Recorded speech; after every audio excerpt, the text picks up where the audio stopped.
दोस्तों, चलो आज नर्सिंग एग्जाम के लिए कुछ जरूरी बातें सीखते हैं। सबसे पहले बात करते हैं टेस्टिकुलर आर्टरी की। ये तो सीधे एब्डोमिनल एओर्टा से ही निकलती है, याद रखना। चलिए अब अगले सवाल पर आते हैं। हड्डियों में सबसे पहले कौन सी हड्डी ऑसिफाई होती है? वो है क्लेविकल यानी हमारी कॉलर बोन। अच्छा बताओ, कार्पल बोन्स में सबसे ज्यादा फ्रैक्चर कहाँ होता है? हाँ सही, स्कैफॉइड बोन में, जिसे बोट शेप्ड बोन भी कहते हैं। अब एपिथम डिफॉर्मिटी किस नर्व में देखने को मिलती है? मीडियन नर्व, बिल्कुल। म्यूजिशियन नर्व किसे बोलते हैं? अल्नर नर्व को। और लेब्रर की नर्व कौन सी होती है?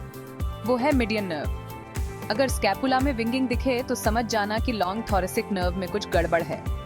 पुलिसमैन टिप हैंड वाली कंडीशन को अर्ब्स पैरालिसिस कहते हैं, याद रहेगा ना?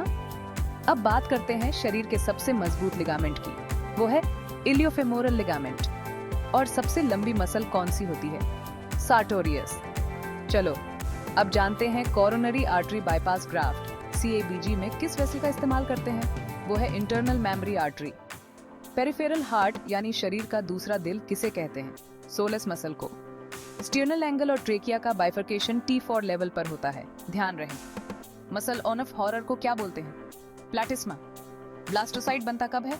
फर्टिलाइजेशन के 5वें दिन। और इम्प्लांटेशन कब शुरू होता है? 6वें दिन से, और 10वें से 11वें दिन तक पूरा हो जाता है। लिवर में कितने लोब और सेगमेंट होते हैं? 4 लोब और 8 सेगमेंट। फेफड़ों में लोब और सेगमेंट कैसे होते हैं?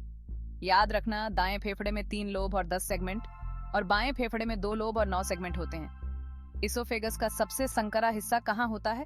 वो है क्रिकोफेरिनक्स, जो गर्दन के शुरू में ही होता है। डगलस की पाउच कहाँ होती है? ये तो महिलाओं में रेक्टम और यूटेरस के बीच में होती है। पैरोटिड ग्लैंड डक्ट को बोलते क्या है? Stensen duct. सब मैंडिबुलर ग्लैंड डक्ट का नाम क्या है? हार्टन का डक्ट। ओवेरियन आर्टरी और टेस्टिकुलर आर्टरी तो दोनों ही एब्डोमिनल एओर्टा से ही निकलती हैं, याद रखना। ब्रैकियल प्लेक्सस की सबसे बड़ी ब्रांच कौन सी होती है? Radial nerve. और लंबर प्लेक्सस की सबसे बड़ी ब्रांच कौन सी है? Femoral nerve. Clump case paralysis C81 को इफेक्ट करता है, ध्यान रहे।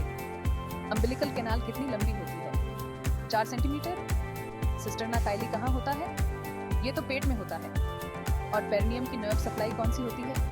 प्यूडेंटल नर्व। दोस्तों, बस इतना ही आज के लिए।